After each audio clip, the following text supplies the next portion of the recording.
Hi everyone, this is part two of the Maslow video lecture here. And the last one, I don't know if it automatically cuts me off at 15 minutes, the program I'm using, I'm not sure. But anyway, in the last video we had ended with the belongingness and love stage, and in particular the be or the being love that we talked about. So we're going to go ahead and move on to, we're almost done with the next to the last stage before self-actualization, which is the self-esteem stage. And you notice that the further up we go, the lower the percentage of the needs those are met by most folks. So for example, for self-esteem, on average, people have about 40% of their self-esteem needs met. And there's two components to this. People need approval from other people, and this is based on earned respect. So it's not based on how much money you have or how much fame you have or how great an athlete you are. It really is based on earned respect, nothing related to social status. And we also very much have a need for self-respect. We know that these esteem needs, they tend to change throughout the lifespan. So for example, when you get into adulthood, they kind of plateau and even out and then even diminish. So the younger adult years are when we have more needs for esteem than any other time.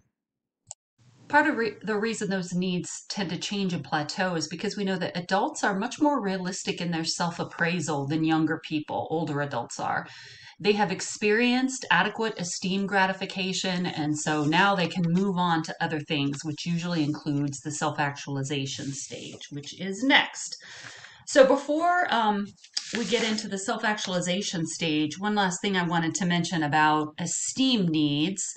And this is just an example. I don't know if any of you have ever seen the movie Caddyshack. It's old, but it's really a fun classic about a prestigious golf club. And one of the main characters is Bill Murray, who is in the picture. And the scene that I've linked here, and again, this is from an older movie, so I would invite you to go on Blackboard and check out those slides and just click on this link.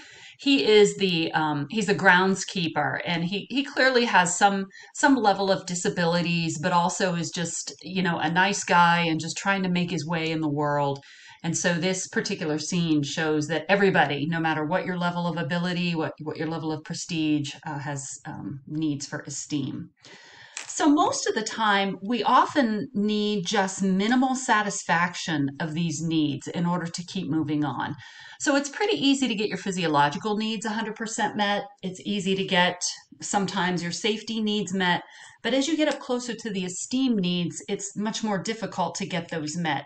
So you only need at least minimal relief. And there's small instances of actually skipping stages that we can think of. So, for example, maybe you skip lunch to drive a friend to the airport. So you're skipping out on those physiological needs in place of your love needs. Or, there's more extreme examples like people who are starving artists. They are willing to give up some of their physiological and safety needs in order for their craft to work on self-actualization. So that's also something important to remember. All right, the last stage here, which is self-actualization, which is at the top. I'm going to talk a little bit more about what that means. But this is the stage, this is the level where most of our focus is on growth and self-improvement. And I know I've mentioned to you all are working on self-actualization just by virtue of being in college, because you don't have to do that. It is the only growth or being motive. The other four in Maslow's hierarchy are considered deficit motives. So we have to have esteem, we have to have love, we have to have physiological needs met, and we have to have safety. And generally, people have about 10% of their self-actualization needs met at any one point in time. So it's lower, and that's something that people continue to work on. So one way to think about it is here is a quote from Maslow, who talks about self-actualization it's not the end all be all. It's not the only thing. And it's a matter of degree and of frequency rather than an all or none affair. So you can't say in Maslow's eyes, I have reached self-actualization. I'm there, I'm arrived, because there's certainly degrees of it. And you all are working on degrees of it as well. I mentioned there can certainly be exceptions to the hierarchy, so people can work on self-actualization at the same time they're maybe in graduate school and struggling to get their physiological needs met. And as we're working on self-actualization, we work on these needs that Maslow calls meta needs. And a way to think about that is these are the growth motives. So meta needs are higher order needs that we aspire to. And I gave you a brief handout before we left class on Friday that has a list of Maslow's 17 meta needs. You certainly don't have to know all of those, but I would like you to understand a few of them. So these are abstract needs, but they can be quite concrete in their manifestation. So, for example, a person who has a need for truth may become a lawyer, may become, I don't know, I'm struggling here to think of another example, but a person who champions a particular cause, a person who has a need for beauty may go into gardening or interior design. A person who has a need for goodness may become a counselor or a pastor. So these are abstract needs that we only really will work on unless we can only work on them unless our lower needs are met. And in the next couple of slides, I've put a few pictures up just to give you some examples, and a couple of them I've actually already mentioned. So, for example, a need for justice, you may become a lawyer, a need for beauty, become a floral designer. And then just for fun, I decided to throw pictures of my son in here when he was little for a couple of examples. The need for perfection. So what's happening in this picture here is that he caught a fish, and what you can't see is there's a sign right behind my husband that says no fishing, no swimming. So he caught a fish in the pond in our neighborhood and insisted on taking the hook out himself. He's like 3 years old, and so there's no way we were going to let him take the hook out. But what's happening here is he has just had a little crying tantrum because he felt like he didn't actually catch the fish unless he got to take the hook out. So kind of a fun, silly example of perfection, but there's lots of concrete ways people can take this out.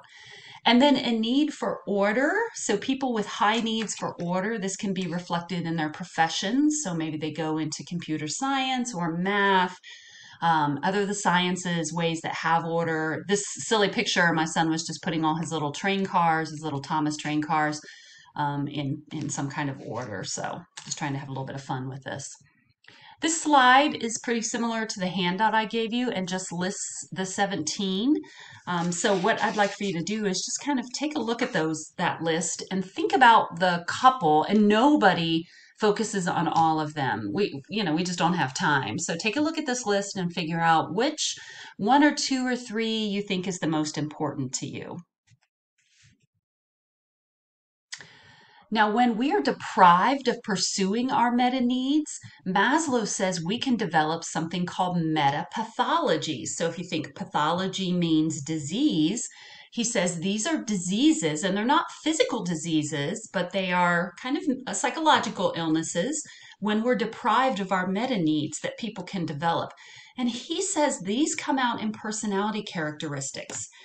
In particular, apathy, and this may be a word a lot of you are probably familiar with it. Apathy means you just don't care, just could care about less about anything. Alienation or isolation, depression, cynicism. And so when I think about a well-known character that seems to have a metapathology, it would be Ebenezer Scrooge in A Christmas Carol, at least before he has the conversion. He's got plenty of money and he's got all the material things, but is just really, really an unhappy person in lots of different ways.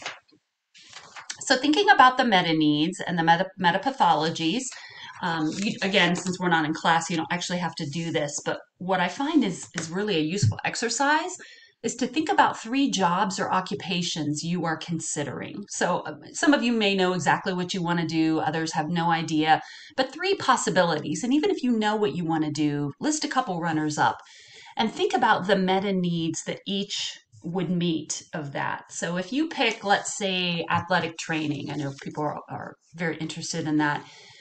One of the meta needs that it could meet is playfulness, if you look at that list, because sports are meant to be a form of play. It could meet wholeness, and it could meet aliveness. So I think to really understand Maslow's theory, I really would encourage you to think about this question and how these meta needs could work in your life. According to Maslow, very few people actually reach the level of fully being self actualized. So maybe 1 to 2% or so of the population is his speculation. So the question is, why not? You know, you think about yourselves. You all are working on self actualization just by virtue of being in college. So why would you not be able to do that, for example? Well, the first thing that we know is that too many people are blind to their potentials. They don't understand what they're capable of. Some people are fearful of pursuing their potentials. They just don't know. You know, being able to fulfill your potentials, as we've talked about, requires a level of privilege that not everyone has.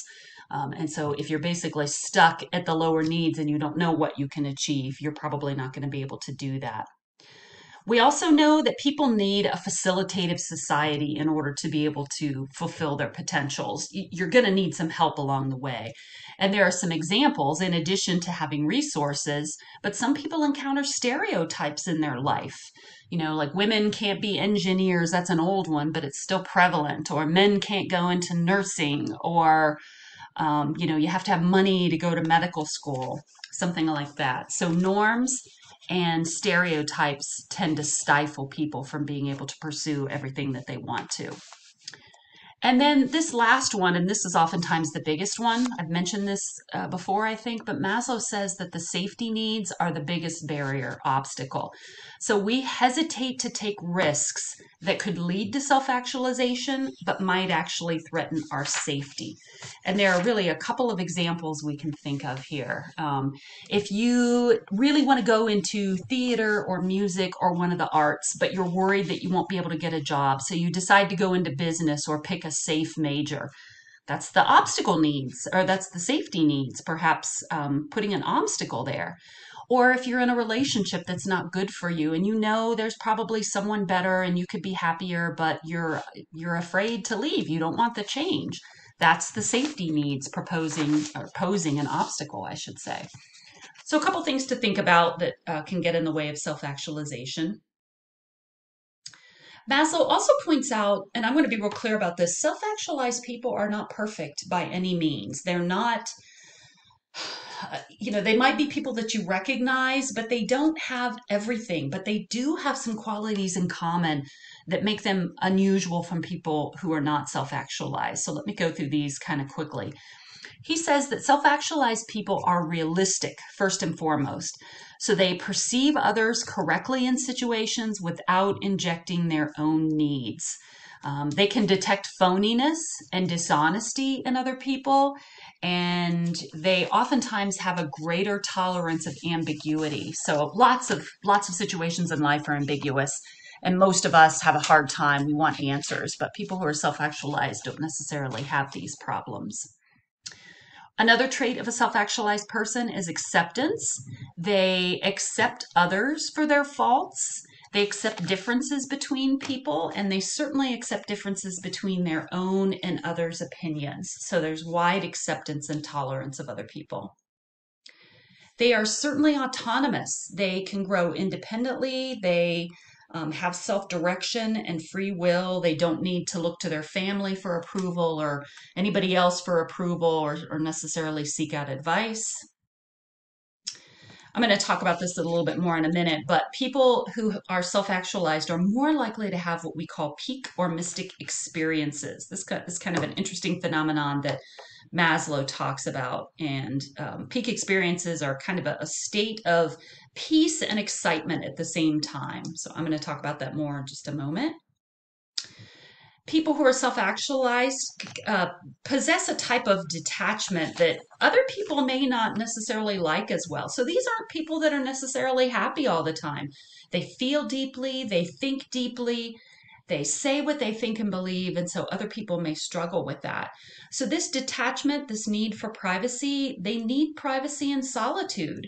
And this can be understood by other people as a type of snobbishness and coldness, but it's really not, because these are folks who have their needs of love and belongingness already met. They've met that level of needs, so they don't need other people in the usual sense of friendship that many of us need them.